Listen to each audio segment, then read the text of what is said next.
মাওলানা আমজাদ হোসেনের কাছে আমার প্রশ্ন হচ্ছে, আমাদের পলাশ কিংবা নরসিংদী দুই আসনে প্রচুর স্বল্প শিক্ষিত এবং উচ্চ শিক্ষিত বেকার রয়েছে। পাশাপাশি আমাদের মাঝে অনেক নিরক্ষর বেকার রয়েছে।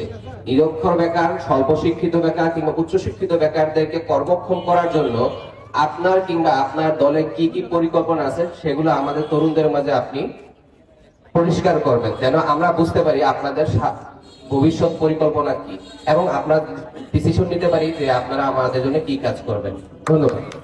যে যারা উদ্যোক্তা হতে চায়, যারা এন্টারপ্রেনার হতে চায়, কিন্তু অর্থের অভাবে তারা সেটা করতে পারছে না, যোগ্যতা আছে, দক্ষতা আছে, এই ক্ষেত্রে আমরা যদি নির্বাচিত হই, জনগণ যদি আমাদেরকে নির্বাচিত করে, তাহলে এই উদ্যোক্তাদের পাশে আমরা থাকবো।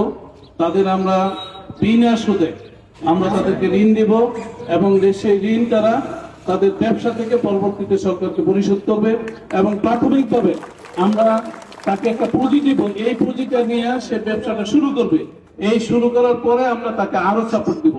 আমরা এটা চিন্তা করছি এভাবে। এক, দ্বিতীয় কথা হলো যে বেকার কর্মসংস্থান, যারা বেকার যারা রয়েছে তাদের কর্মসংস্থানের ব্যাপারে এটা আমাদের দেশের একটা জাতীয় সমস্যা।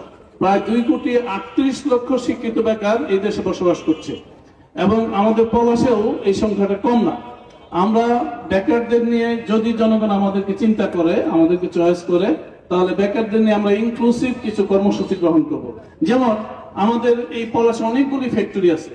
এই ফ্যাক্টরিতে আমরা মালিকদের সাথে বসবো যে পলাশের লোকজন ফার্স্ট, তাদেরকে আগে নিয়োগ দিতে হবে। যদি তাদের যোগ্যতা থাকে, এই যোগ্যতায় তাদেরকে নিয়োগ দিতে হবে। এরপরে মানে ট্রেনিং ফর জব।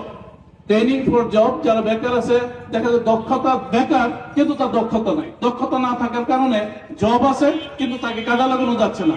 এই জন্য আমরা ট্রেনিং ফর জব, যেটা যে তার চাকরির জন্য আমরা ট্রেনিং দিব, তাকে দক্ষ করে তুলবো, তাকে অভিজ্ঞ করে তুলবো ইনশাল্লাহ। এটা আমাদের ইয়ে। তারপরে এই বেকারদের পুনর্বাসনের জন্য বেকাররা সরকারিভাবে বেসরকারিভাবে বিভিন্ন এই কোম্পানি আছে, যেটা আমরা জব ফেয়ার করব। কোম্পানিগুলিকে আমরা একসাথে নিয়ে আসবো চাকরির জন্য। জব ফেয়ারের মাধ্যমে তাদেরকে আমরা সেখানে যার যার যোগ্যতা অনুযায়ী সে চাকরি নিবে, বাছাই করবে, চাকরি নিবে। এটা আমরা করব। এইভাবে আরো অনেক পরিকল্পনা আছে যার মাধ্যমে আমরা বেকারত্ব গুছিয়ে ফেলতে পারবো ইনশাআল্লাহ। এক, দুর্নীতি যদি আমরা দূর করতে পারি, তাহলে আমাদের সরকারি যে চাকরি বাকরি আছে এখানেও যোগ্যরা ঢুকে যাবে, যেটা এখন দুর্নীতির কারণে যোগ্যতা থাকা সত্ত্বেও সেখানে ঢুকতে পারছে না। আমরা দুর্নীতি যদি কমিয়ে আনতে পারি অথবা রুট আউট করে ফেলতে পারি, তাহলে তারাও এখানেও চাকরি পাবে। আমার